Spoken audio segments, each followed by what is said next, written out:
Automobile, après la prime Balladur, la prime Juppé, le projet est à l'étude pour doper les ventes de voitures. Pour que les personnes âgées restent chez elles, le gouvernement met en place une allocation qui intéresse 600 000 Français. Sans nouvelles des 2 pilotes français disparus en Bosnie, le gouvernement fait appel à la Croix-Rouge internationale. C'est le retour du magicien David Copperfield, il revient à Paris, il est ce soir notre invité. Madame, monsieur, bonsoir. Peut-être une nouvelle piste dans l'enquête sur les attentats en France. Khaled Kelkal, recherché par toutes les polices pour la tentative d'attentat du TGV Lyon-Paris, a été filmé par une caméra de surveillance dans un magasin parisien 2 jours avant la tentative d'attentat du marché Richard Lenoir. Enquête Michel Fine, Pascal Caro. Khaled Kelkal était donc à Paris au début du mois de septembre. Les policiers en ont aujourd'hui la certitude. Le suspect numéro 1 de l'enquête sur les attentats a été formellement reconnu dans ce grand magasin du 17e arrondissement.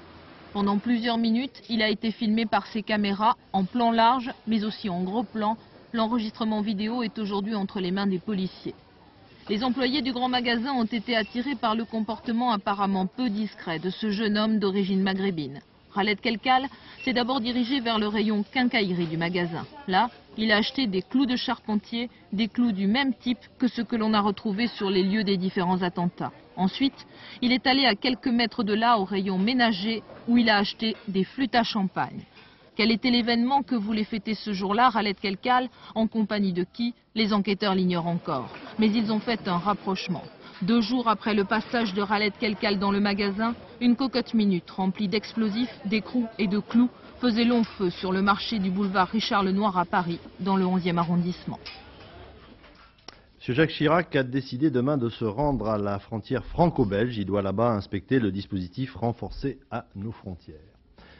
Cette semaine, le Premier ministre doit présenter son budget. C'est une grosse affaire. Il y a déjà des certitudes et des projets. En projet, une nouvelle prime pour relancer le marché automobile qui était en chute de près de 10% au mois d'août. Après la prime Balladur, peut-être donc une prime Juppé. Luc Bazizin, Pierre-Laurent Constant. Un bilan de santé un peu agité pour votre vieille voiture et c'est peut-être le passeport offert pour l'obtention d'une prime qui vous aidera à vous acheter un véhicule tout neuf. Une voiture recalée au contrôle technique pourrait donc permettre de toucher une prime modulable selon le type de véhicule acheté. Une lourde responsabilité pour les professionnels du contrôle. Les pouvoirs publics ont tenu jusqu'à présent à ce que le contrôle technique soit totalement indépendant du commerce et de la réparation automobile. Or là, on peut laisser entendre que certaines ventes automobiles sont liées au contrôle technique, ce qui est à mon avis totalement en opposition avec les textes. En fait, si cette solution était retenue, certains craignent que le contrôle technique ne devienne un examen de complaisance. Les automobilistes qui souhaiteraient renouveler leur véhicule chercheraient peut-être alors à se faire recaler.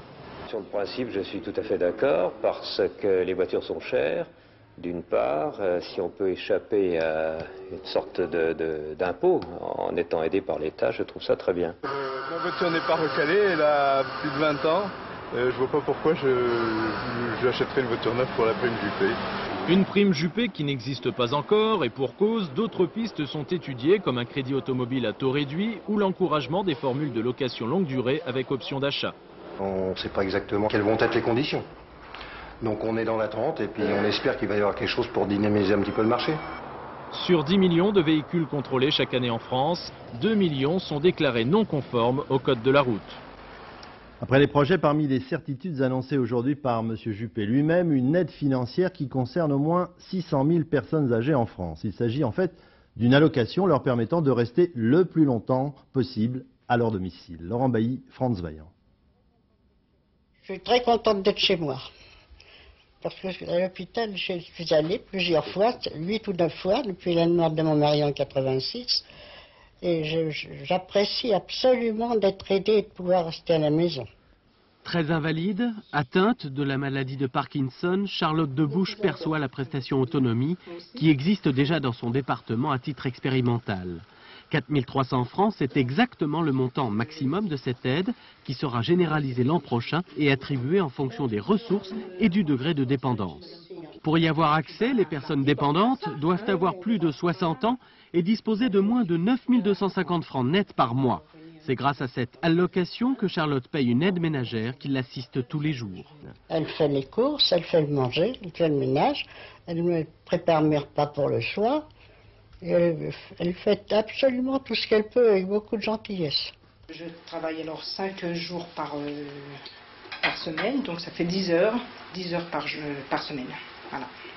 À partir de janvier, la prestation autonomie sera ouverte aux 400 000 personnes dépendantes qui, comme Charlotte, restent chez elles. En revanche, les 230 000 personnes hospitalisées concernées n'y auront accès que dans 1 an et demi. Car cette mesure, même si elle doit créer à terme 50 000 emplois, va quand même coûter 20 milliards par an. Et vu l'état des finances publiques, il est impossible de la financer entièrement dès 1996.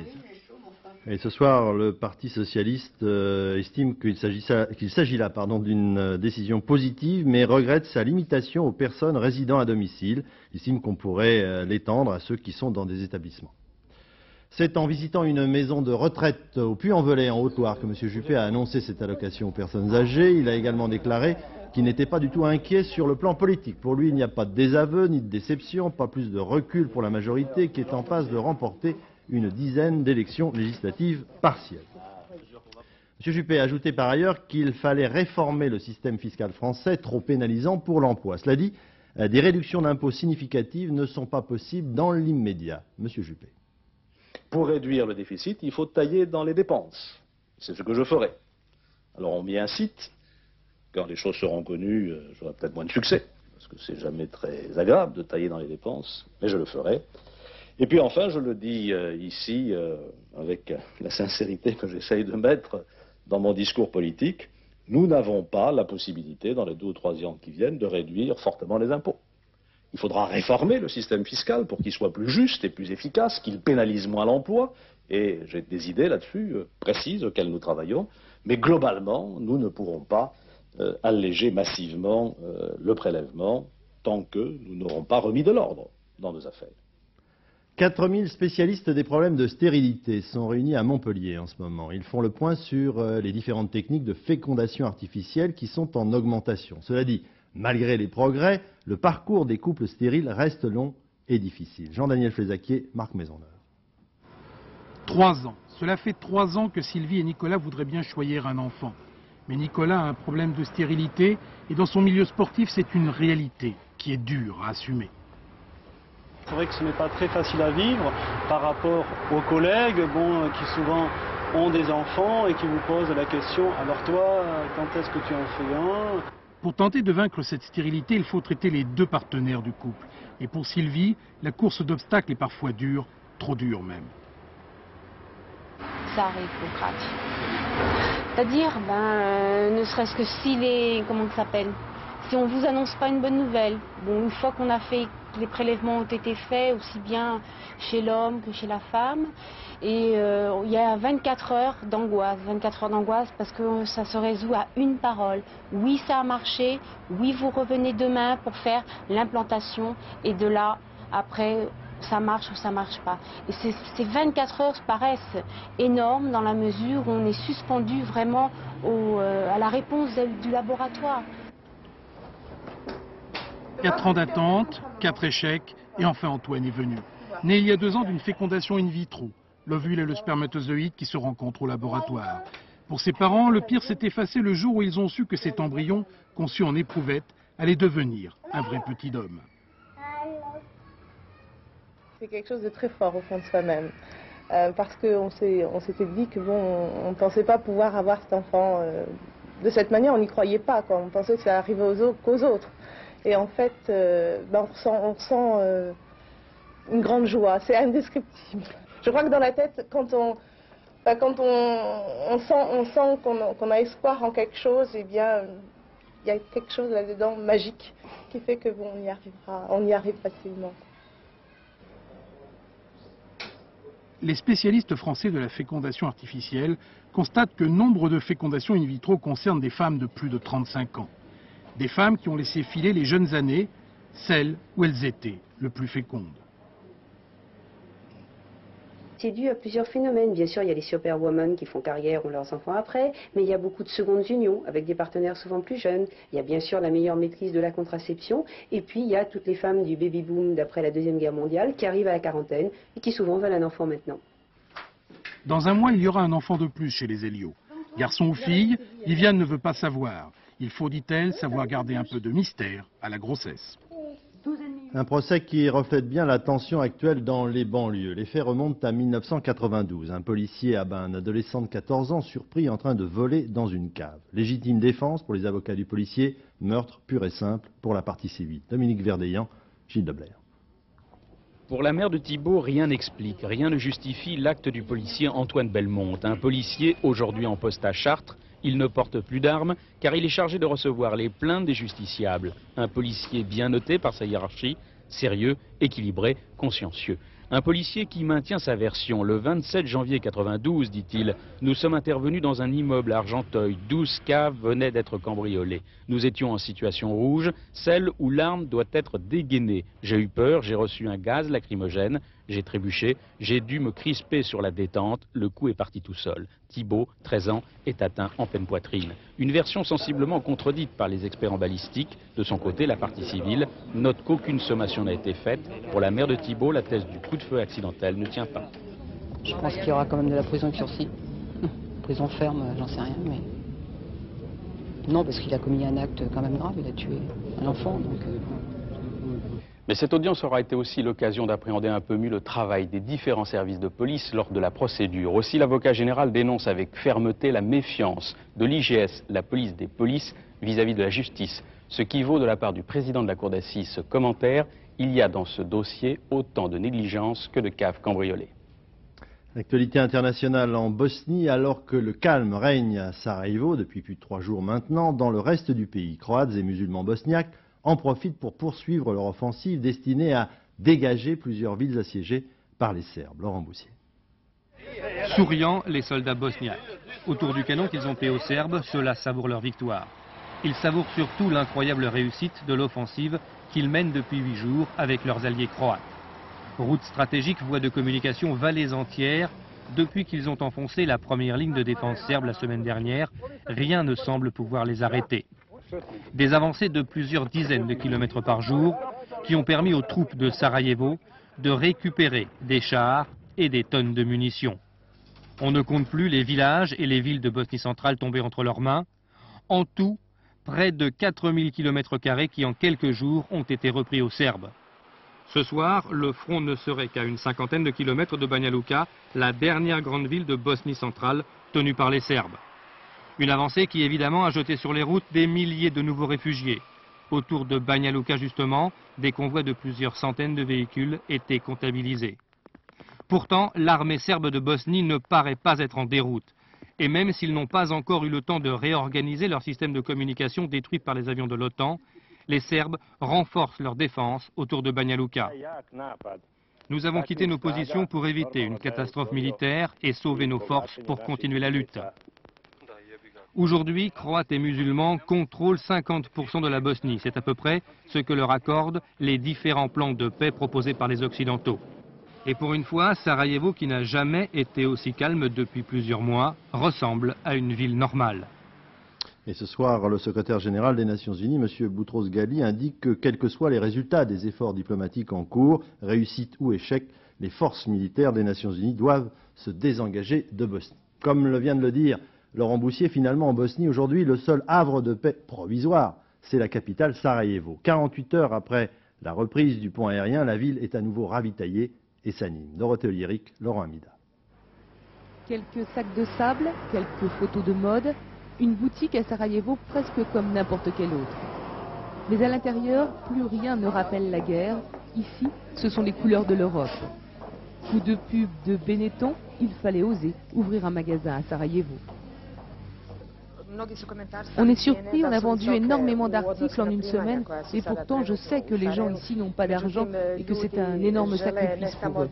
Mais ils ont une rage d'acheter un peu de rêve, même s'ils doivent se priver sur la nourriture.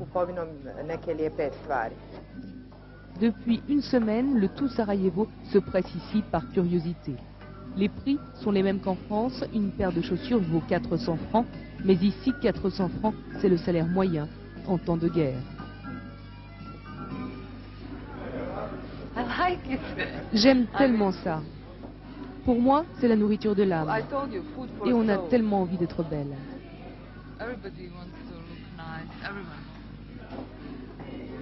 Dehors, on retrouve la réalité, celle d'une ville assiégée qui commence tout juste à s'ouvrir. Il y a encore 2 semaines, l'approvisionnement de la ville en nourriture se faisait par le tunnel construit par les Bosniaques sous l'aéroport. Aujourd'hui, les camions peuvent enfin sortir de Sarajevo et acheter des produits introuvables jusqu'alors. Résultat, une baisse des prix de 50%. Avant l'ouverture de la route, les étagères étaient souvent vides. Aujourd'hui, on a presque tout ce qu'on veut et le commerce a repris parce que c'est beaucoup moins cher. Mais il y a des gens qui ne peuvent toujours pas acheter. Certains dépendent encore exclusivement de l'aide humanitaire. Mais tous, à Sarajevo, font quotidiennement la corvée d'eau et pratiquent quelques câbles pour avoir un peu d'électricité. Alors, la paix, ils veulent bien y croire, mais ils veulent des preuves, pas des promesses. Bosnie encore, l'information est tombée en fin d'après-midi. Le gouvernement français fait officiellement appel à la Croix-Rouge internationale de Genève pour en savoir plus sur le sort de ces 2 pilotes disparus en Bosnie il y a maintenant près d'1 mois. Explication Philippe Arroy. C'est ici, au-dessus de Palais, que les 2 pilotes français ont été abattus à bord de leur Mirage 2000 par les forces serbes. C'était le 30 août, le premier jour des raids de l'OTAN. Ils sont vivants et seraient prisonniers, ce que devra confirmer la Croix-Rouge internationale, mais on ne sait rien de plus officiellement. Sur place, à Palais, selon certaines sources, les 2 pilotes auraient été pris par des paysans qui les auraient livrés à la police. L'un, blessé à la jambe, aurait été soigné dans cet hôpital. Il serait aujourd'hui dans une caserne, mais rien de précis n'a transpiré, c'est ce qui inquiète les autorités françaises. Le président serbe Milosevic n'a pu donner aucune information au président Chirac, qui s'est entretenu samedi avec lui au téléphone. On peut se demander si les 2 Français ne sont pas l'enjeu d'une rivalité entre groupes serbes. Ce soir, en tout cas à Genève, la Croix-Rouge se contente de déclarer qu'elle va intensifier ses efforts en vue de retrouver les pilotes. Au Proche-Orient, entre Israéliens et Palestiniens, les discussions sur l'autonomie palestinienne en Cisjordanie butent toujours sur le sort d'une poignée de colons juifs installés à Hébron. Jérusalem, Charles Anderlin. Selon la tradition, Abraham, Isaac et Jacob sont enterrés ici, dans le caveau des patriarches à Hébron, construit il y a 2000 ans par le roi Hérode. Tout le monde est d'accord sur ce point, mais seulement sur celui-là. Les musulmans revendiquent le lieu saint. Pour eux, c'est une mosquée. Non, affirment les juifs, ce devrait être une synagogue. Abraham, disent-ils, a acheté le terrain pour sa descendance, le peuple juif. À la suite d'un pogrom en 1929, la communauté juive a quitté Hébron. Des Israéliens n'y sont revenus qu'en 1968. Plus de 5000 colons dans ce quartier, Kiryat Arba, et surtout 40 familles installées en plein centre de la ville. C'est ce qui bloque les négociations. Pour permettre la tenue des élections palestiniennes, l'armée israélienne devrait se retirer des zones urbaines de Cisjordanie. Mais à Hébron, pas question de laisser les colons sans la protection des soldats. Depuis le massacre de 29 fidèles musulmans par un extrémiste juif l'année dernière, la cohabitation est totalement impossible et puis les ultras ne veulent pas entendre parler d'autonomie palestinienne. Pour moi, l'accord que veut conclure Rabin avec Arafat n'aura aucune valeur. J'ouvrirai le feu sur les policiers palestiniens qui doivent venir à Hébron. Pour moi, ce sont des terroristes. La situation ici ressemblera plus à la Bosnie qu'à Tel Aviv. Je pense que l'accord n'est pas encore signé et j'espère pour ce malheureux gouvernement qu'il lui reste encore quelques heures pour éviter de décider une triste fin pour lui. Les habitants palestiniens de Hébron exigent le départ des colons de leur ville. La seule solution, c'est qu'ils fichent le camp. L'autorité palestinienne pourra alors s'installer ici. Sinon, ni Arafat ni son administration ne pourront empêcher une nouvelle intifada. À Taba, les négociateurs israéliens et palestiniens n'ont toujours pas trouvé de solution à ce problème. En Grande-Bretagne, pour parvenir à découvrir le ou les auteurs d'un crime particulièrement horrible sur une jeune fille de 15 ans, la police anglaise a choisi une nouvelle tactique. Elle dévoile dans le moindre détail l'horreur du crime afin de provoquer des témoignages. Londres, Bernard Lebrun. Une aire de jeu pour lieu du crime, à 15 ans. La petite Naomi était encore une enfant. La sauvagerie avec laquelle elle a été assassinée a révolté policiers et habitants de son quartier. Alors, et c'est un précédent, dépourvu d'indices, la police a choisi de parler. Devant les caméras, le détective Bellis a donné les détails les plus sordides du crime pour rompre le silence et susciter les témoignages. Stratégie de la frayeur pour appel à témoins, tout comme la copine de Naomi qui a découvert le corps. Qui que ce soit, quelqu'un doit savoir. Quelqu'un a dû voir quelque chose. Quelqu'un a dû voir le sang sur ses vêtements. Ce témoin doit parler à la police avant que cela ne se reproduise. Vendredi dernier, Naomi est allée poster une lettre dans la soirée. Elle n'est pas revenue. Elle a été retrouvée violée, égorgée, mutilée avec une lame de rasoir.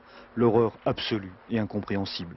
L'Angleterre est sous le choc et pour une fois, la police a mis à contribution les médias pour retrouver au plus vite le meurtrier. En moins de 3 mois, ce crime est le 7e assassinat d'un mineur en Grande-Bretagne. En France, voleur d'organes, c'est le titre d'un reportage télévisé qui a obtenu le plus célèbre prix du journalisme français en 1995, le prix Albert Londres. L'histoire, c'est celle d'un petit Colombien à qui on avait volé ses yeux pour le compte de trafiquants d'organes. Faux, disent 2 professeurs de médecine parisiens qui ont eu à examiner l'enfant. Maryse Burgot, Anne Poncinet. C'est l'histoire d'un reportage tourné en Colombie. Le film s'intitule « Les voleurs d'yeux ». On y parle des trafics d'organes. Une enquête de 52 minutes réalisée par cette journaliste française. Le reportage raconte notamment l'histoire de cet enfant colombien, aujourd'hui aveugle. Un enfant dont les yeux auraient été volés lorsqu'il avait 5 ans. Cela se serait passé dans un hôpital de Bogota, cité dans l'enquête. La journaliste s'est notamment appuyée sur le témoignage de la mère de l'enfant pour affirmer que celui-ci a bien été victime d'un vol d'organes. Extrêmement circonstancié, extrêmement précis. Elle explique qu'elle a essayé de comprendre ce qui s'était passé, qu'elle avait emmené son enfant pour une diarrhée, qu'il est sorti sans yeux, mais elle n'en est pas restée là. Un médecin lui dit on lui a prélevé les cornées, c'est un terme technique précis. Mais le reportage a largement déplu aux autorités colombiennes qui se disent victimes d'une campagne de diffamation. Elles expliquent que les yeux de l'enfant n'ont jamais été volés, que c'est à la suite d'une maladie qu'il a perdu la vue. En août dernier, la Colombie décidait même d'envoyer l'enfant en France pour qu'il soit examiné par des spécialistes. Entre-temps, on l'avait équipé de prothèses. Aujourd'hui, le rapport de ces 3 médecins a été rendu public. Conclusion, à l'issue de cet examen, on peut affirmer qu'il n'y a pas eu vol des yeux de l'enfant. Marie-Monique Robin continue, elle, de penser que les yeux de l'enfant ont bien été volés. En mai dernier, elle avait reçu le prix Albert Londres pour son reportage. Les membres du jury devraient se réunir prochainement pour décider de la conduite à tenir. À Nice, Cyril Hernandez a 23 ans. Il est aujourd'hui paralysé. Il y a 2 ans encore, c'était l'une des vedettes du célèbre spectacle de patinage sur glace Holiday on Ice. Et puis un jour, ce fut la chute. Du jour au lendemain, il se retrouve seul, abandonné, dit-il, par son employeur et ses assureurs. Olivier Théron, Didier Beaumont. Cyril se déplace lentement sur un fauteuil roulant, beaucoup plus lentement qu'il y a 2 ans, quand il était meneur de la revue Holiday on Ice et quand, pour lui, le ballet s'est achevé en drame. Cyril a raté un saut périlleux arrière à l'entraînement, cervical cassé, il est devenu tétraplégique. À 23 ans, après de longs mois de clinique et de rééducation, il a retrouvé une vie dans les environs de Nice. Les patineurs, ses amis, ne l'ont pas oublié. La seule à l'avoir abandonné, c'est la société Holiday on Ice, qui refuse de considérer son accident comme un accident du travail. Dur à avaler pour Cyril. Tout le monde sait que le saut périlleux, c'est un saut très difficile. D'ailleurs, quand je l'ai appris, j'étais l'un des seuls Français à le pratiquer avec Soria Bonali. Bon, après, ça s'est enchaîné. Philippe l'a appris, dont Rodolphe, d'autres patineurs, quoi. Et c'est vrai que c'est une chose extrêmement difficile qui demande beaucoup d'entraînement. Le seul problème, c'est ce contrat que Cyril a signé en 90 avec la société Holiday on Ice. Un contrat en anglais qu'il n'a pas compris et qui est basé sur le droit du travail suisse. Un contrat qui n'assurait pas le patineur dans toutes les conditions. Les avocats de Cyril, malgré tout, ont décidé de déposer un recours devant le Conseil des prud'hommes. Il a travaillé, il a eu un accident dans le cadre de son travail. Il était à l'entraînement pour préparer ce saut périlleux arrière qu'il devait présenter le lendemain dans un show où il patinait tout seul. C'est dans le cadre de cet entraînement qu'il a eu son accident, il est normal qu'il soit indemnisé. Cyril n'en veut à personne. Il a assimilé son handicap, mais il a besoin d'argent pour mieux le vivre. Et s'il gagne son procès, il pourra vraiment commencer sa nouvelle vie. Beaucoup de bruit à la Bourse de Paris aujourd'hui et les petits actionnaires d'Eurotunnel n'en finissent pas de pleurer sur leur action. Le titre est descendu en effet aujourd'hui au-dessous des 10 francs. Plus de 7 millions de titres ont été échangés. Et si cette valeur fait un jour des bénéfices, ce ne sera pas au profit des détenteurs actuels. Florence Duprat, France Vaillant. Oh, Dominique, l'Eurotunnel est demandé comment maintenant? 8,20 pour combien? 22 000 titres? Ouais, tu m'en vends 5 000 à 8,20. Oui. Panique dans les sociétés de bourse aujourd'hui. Eurotunnel poursuit sa descente aux enfers. Après une chute spectaculaire vendredi, l'action perd encore 16% et tombe à 8,25 francs. C'est son plus bas niveau historique. Les petits actionnaires s'interrogent. Oui, je suis très inquiet. On a cassé les 10 francs et je ne vois pas de parachute, je ne vois pas comment ça va s'arrêter. Bruno de Saint-Seine n'est pas le seul à broyer du noir. Comme lui, ils sont 700 000 petits actionnaires à voir leurs économies se réduire à une peau de chagrin. Il suffit de regarder le parcours d'Eurotunnel en bourse pour comprendre l'ampleur du désastre. Introduite en novembre 87 au prix de 35 francs, l'action en vaut aujourd'hui 4 fois moins. Le chantier du siècle tourne au cauchemar. J'estime que j'ai perdu entre 25 et 30 000 francs sur chaque portefeuille, puisque j'avais des portefeuilles pour mes enfants et pour moi-même. Cela fait 8 ans que les actionnaires d'Eurotunnel attendent des jours meilleurs. Aujourd'hui, découragés, ils ne veulent plus croire en un redressement de l'entreprise. Alors, je vends. Les militants du droit au logement, le DAL, sont allés un peu vite en besogne. Samedi, ils ont investi un local de l'Armée du Salut dans le 20e arrondissement de Paris, affirmant qu'il y avait là de nombreuses chambres inutilisées. C'était une erreur et aujourd'hui, on s'est expliqué. Jacques Cardoz, Philippe Deslandes. L'image a de quoi surprendre. L'hôtel social de l'Armée du Salut est envahi, occupé depuis 48 heures par une cinquantaine de sans-logis. À l'origine du mouvement, 2 associations droit au logement et le comité des sans-logis, toutes deux persuadées qu'il existe des dizaines d'appartements vacants. Ils réclament des logements, ils sont trop pétibles, qu'ils réclament des logements DAS aux administrations, à la préfecture, à la ville, n'importe où, mais pas à nous. Nous, on a des logements, on s'en occupe et on travaille comme eux à chercher des logements pour des gens. Pourquoi est-ce que c'est à nous qu'ils s'attaquent pour ça? Il y a une erreur. Mais cet après-midi, le mouvement a pris fin. Les sans-logis ont obtenu d'être relogés par la DAS et dès cette nuit, 48 heures après avoir investi l'hôtel de l'Armée du Salut. Voilà, on a décidé donc de libérer les lieux. On ne va pas rentrer en guerre avec eux. Ceci dit, si quelque chose ne va pas à l'Armée du Salut, on viendra le dire. Bon, on l'a dit une fois un petit peu fort, on le dira peut-être plus gentiment la prochaine fois, mais de toute façon, on le dira. L'Armée du Salut est une vieille institution qui a 115 ans. Nous, on en a 2, il faut quand même respecter certaines choses. Et les représentants d'associations sont satisfaits. Ce mouvement a permis de rentrer en contact avec la DAS. Ce soir, les 50 occupants retrouveront un toit. Un mouvement qui pourrait en tout cas être renouvelé en cas de besoin. Progressivement, la chasse est en train d'ouvrir dans tous les départements français, avec malheureusement 2 accidents mortels ces dernières 48 heures. Ce matin encore, un chasseur de 34 ans a été tué au cours d'une battue au sanglier. C'était en Ardèche. Une balle perdue. Comment éviter le maximum de risques? Reportage Jacques Deveau, Gabriel Camilla. 2 morts après 2 jours de chasse. Un bilan consternant pour Yves Guillaumard. Ce chasseur de Loire-Atlantique ne comprend pas. Tirer dans des fourrés, comme cela s'est produit dans les 2 accidents, relève de la pure folie. On ne cesse de le répéter. Il faut identifier l'animal avant de tirer. Il peut être protégé, interdit, et ça peut pas être un animal, la preuve. Donc oui, effectivement, ça me surprend. Non seulement ça me surprend, mais ça me choque. Des gestes élémentaires de sécurité doivent éviter les drames. S'assurer par exemple qu'aucune personne n'est en ligne de mire avant de tirer. Quand il sera au milieu de la parcelle, je pourrai tirer, de façon à respecter au moins un angle de 30 degrés par rapport à mon collègue de chasse. C'est le minimum pour qu'il n'y ait aucun risque au niveau du tir. Et puis il y a les gestes que l'on doit faire machinalement. Casser le fusil et retirer les cartouches lors des passages difficiles semble évident. Il pleut, c'est glissant. On glisse, le camarade qui est devant peut prendre la décharge, le coup peut partir tout seul, enfin, etc. Depuis son instauration en 1976, le permis de chasser a mis l'accent sur la sécurité. Le tiers des questions y est consacré et un candidat sur 3 est recalé.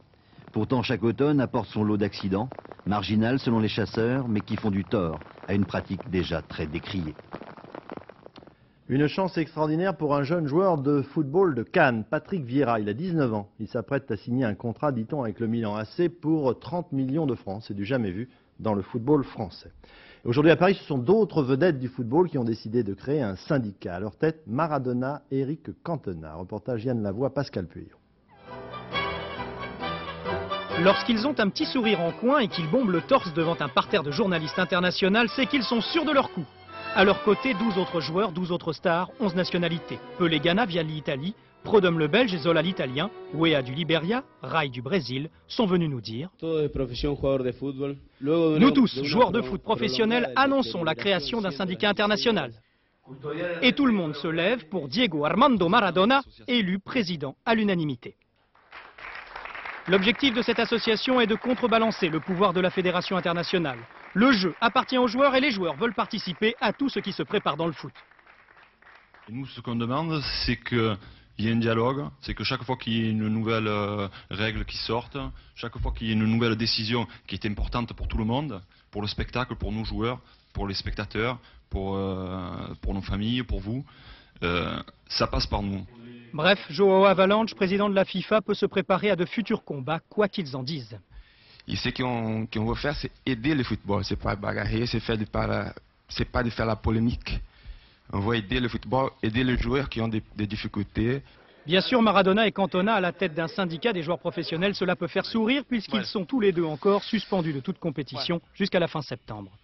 Nos deux cas personnels passent après, puisque le but de cette association, c'est les footballeurs. Et les footballeurs, ça représente des milliers de footballeurs. Voici une équipe qui ferait rêver bien des entraîneurs. Voici une photo de famille qui fera date dans l'histoire du foot. Voilà, j'en profite pour vous dire que Lyon vient de poser sa candidature officielle aux Jeux Olympiques de l'an 2004. C'est une décision prise cet après-midi. Comme annoncé dans les titres, David Copperfield, c'est le plus grand spectacle de magie jamais vu. David Copperfield revient à Paris avec ses meilleurs numéros. L'homme qui vole et qui fait tout disparaître est donc notre invité. David Copperfield, bonsoir. Vous êtes magicien. Alors, magicien pour nous qui n'y connaissons rien, c'est un don ou bien est-ce que c'est une somme de travail extraordinaire ? Je pense qu'il y a les deux. Je travaille très dur. C'est également une forme d'art comme la musique ou la danse, où quand on fait des films, on crée des choses impossibles en essayant de leur donner un aspect réel. Alors on dit que vous avez pour votre spectacle 2 avions entiers de matériel. Alors où est la magie traditionnelle là-dedans ? Vous savez, il y a plusieurs choses. Bon, peut-être faut-il dire, bon, mon spectacle est en grande partie spectaculaire, c'est ce qu'on attend au Palais des Congrès, bon, c'est un endroit très grand, le spectacle commencera demain, il faudra qu'il y ait des choses très spectaculaires. Mais j'aime aussi faire des choses avec une magie plus manuelle, où la caméra s'approche, et on fait de la magie que l'on peut appeler pure. Vous savez, dans la musique, même dans le spectacle rock, vous avez tout le son et lumière, vous avez également des parties un petit peu acoustiques plus fines où on chante à cappella, il n'y a pas la chorale, il n'y a pas la guitare électrique, etc. Et l'équivalent pour moi c'est la partie manuelle. Et une partie est tout à fait spéciale. Votre truc, vous, ce ne sont pas les mouchoirs qui sortent des poches ou les lapins qui sortent des chapeaux? Non, en fait, j'essaye de créer des rêves. Vous avez parlé du vol, oui, ça c'est un rêve d'enfant. Alors, les caissons, les mouchoirs, les aides, bon, il n'y a pas tellement ça. Eh bien, c'est moi qui vole à travers des arceaux, à travers des caissons, etc. Et nous avons de nouvelles illusions maintenant dans ce nouveau spectacle. Par exemple, la maison hantée. Donc, une maison, la maison des Barclay, qui a brûlé d'ailleurs. Et il y a des fantômes qui se manifestent et si vous qui le permettez, passent on va dans voir un le extrait de votre show.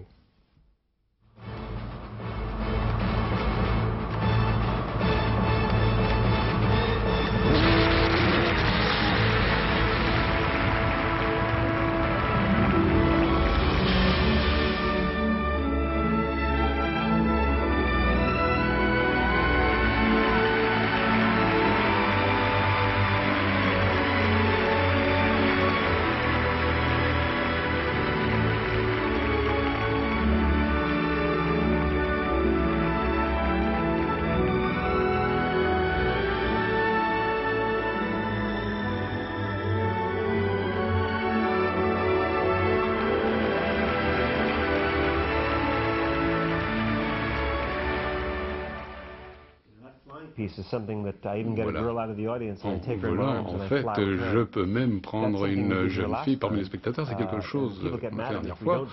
Et puis, bon, quand on ne le fait pas, quand je ne le fais pas, on m'en veut. Bon, je le refais, mais il y a d'autres choses, par exemple la scie de la mort. Et il faut que j'échappe à cette scie avant qu'elle me coupe en deux. On vient de voir des choses extraordinaires, David Copperfield. Est-ce que vous sauriez, je ne sais pas si vous voulez me dire oui ou non, est-ce que vous sauriez faire des choses beaucoup plus simples, par exemple, je ne sais pas moi, avec un jeu de cartes ou avec une cordelette? Oui, en fait, je le fais dans mon spectacle. C'est Manuel, est-ce que vous voulez que j'essaie de le justifier? Écoutez, bon, ça c'est quelque chose qui est tout à fait à part, quelque chose de très simple. Bon, il y a un programme pour les handicapés, c'est le projet Magique, qui est utilisé à des fins hospitalières simplement pour que les gens deviennent un peu plus adroits. Alors, voilà une petite cordelette, vous allez vous approcher. Voilà, c'est quelque chose que l'on enseigne aux malades à l'hôpital. Ils ont des problèmes de coordination. Alors, il faudrait faire un nœud sans laisser les extrémités, sans les lâcher. Alors, voilà, vous prenez les extrémités, vous tournez autour, en bas, très bien, parfait. Alors, il y a deux boucles. Vous entrez dans le boucle de gauche. Vous sortez par la boucle de droite, celle-là. Il faut sortir comme ça, vers moi. Voilà, par là.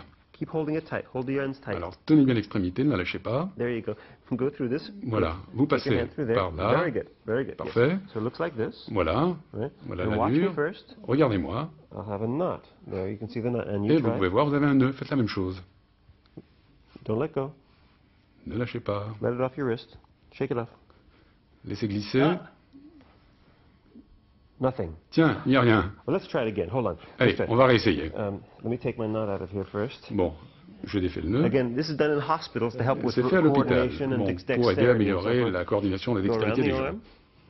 Autour, en bas, à l'intérieur à gauche, à gauche. Voilà, c'est ça la gauche, non? Voilà. Mais vous faites d'excellentes émissions. Voilà. Un nœud. Et vous? Bon, il faut vous entraîner un petit peu. Quoi qu'il en soit, c'est un programme qui permet donc d'améliorer la dextérité et l'adresse des gens avec la mémoire à l'hôpital. Sur scène, je fais des choses un peu plus compliquées. Je crois qu'il vaut mieux aller vous voir le faire. D'ailleurs, moi, j'ai même disparu de l'antenne. Merci en tout cas, David Copperfield. C'est un tour à vous, ça. Dans un instant, c'est la météo avec Isabelle Martinet, temps maussade et pluvieux, 20h50, la rivière Espérance. 22h50, la preuve par l'image, c'est un nouveau magazine présenté par Annie Lemoine. 23h45, le dernier journal, Philippe Lefebvre. Télématin, Cas de vérité, André Rousselet. Demain matin, 13h, Patrick Chen. Quant à nous, on se retrouve sans magicien demain à 20h. Au revoir, à demain, bonne soirée.